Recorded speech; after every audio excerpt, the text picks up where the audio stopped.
Hello, once again. Thank you for tuning in. And if it's the first time here, my name is Chandra, and I hope this message blesses you or somebody out there. And today's topic or today's message is never leave a warfare empty handed.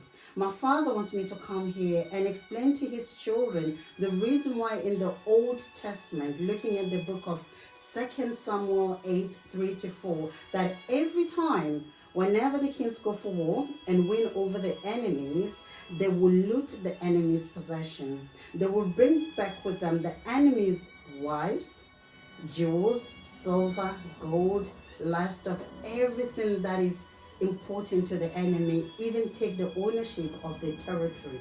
He wants us to know that it's because taking ownership of the enemy's territory, you are owning your authority back. It's a symbol of walking in authority. He wants Christians to understand that warfare is not a time for you to feel sad or feel like you're a victim. It's an opportunity to learn to walk in authority. The possession will come out.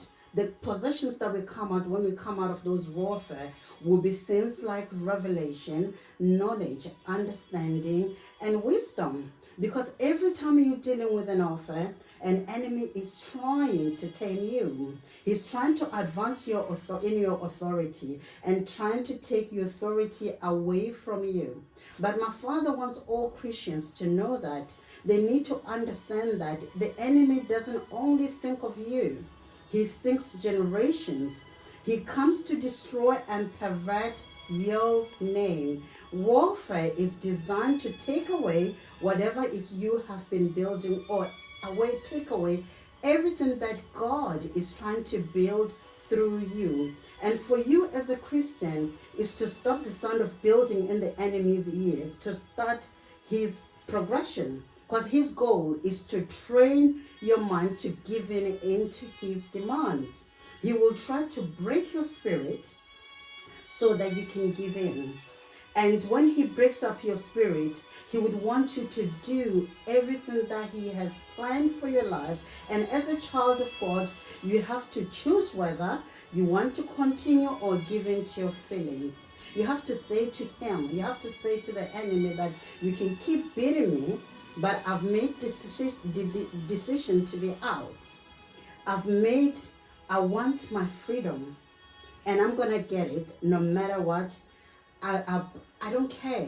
I will fight you until death. I will have my freedom at the end of the day. It doesn't matter even if I die. I know the whipping will come and I will feel it, but I will stand my ground. I will do what my family are afraid to do, and I'm ready to face you and put head on with you. When you go through attacks, you need to pray and bound the enemy. Ask God for wisdom in the attack, because one of the purpose of the warfare is to take and possess. And if you leave behind jewels, those jewels could be revelations, and sometimes it could be generational wealth that the enemy has stolen from your family. People of God, sometimes the most anointed families out there is the families that are crazy, the craziest families you could come across. The enemy knows the anointing in that family. And what he will do, he will weaken the family through sin. He will go for the strong one and weaken them with sin. And because most people, they don't know who they are. And what the enemy will do, if he wants to destroy a man, he will look at his wife. Because a woman represents wealth. Women are currencies. Wife is a vessel between heaven and earth. She's a womb between heaven and earth. She's almost like a supernatural human being or a creature. And if it happens that man is weak and prone to temptation or prone to adultery or having sexual interaction with other people, the enemy will have so many weapons fashioned against that man through women. to destroy that man, because consequently, he wants to cut off the head of that family. That's why you have to be mindful of who you marry. You have to be careful as a child of God. And if the person can't endure warfare, what happens is that the relationship won't work. And that because that person is weak. And weak people quit on you and they're gonna give up. And that's what the enemy wants. But beloved, once you're able to recognize the intent of the warfare you faced, use that to help others. Bring deliverance and light to them. You are the one who's supposed to set them free. Use your story or experience to inspire many. Do not keep your story to yourself. God allowed everything that he has gone through to happen, or all the experiences, for a reason. And never, because he doesn't want anyone to leave the warfare empty-handed.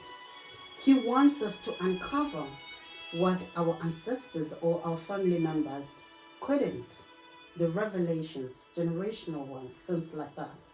Because when you're chosen, you have a big purpose in this life. And you were created for that. You are the one who will discover those things. You are the one that God has chosen and has sent you to be the prophet of the nations.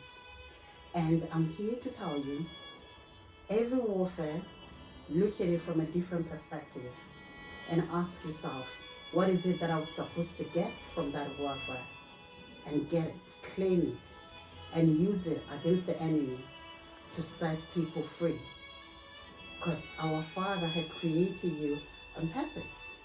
So I hope this message has blessed you or somebody out there. And if you have, please like and share, subscribe to my channel. And thank you so much for watching. God bless you. God bless you. Thank you.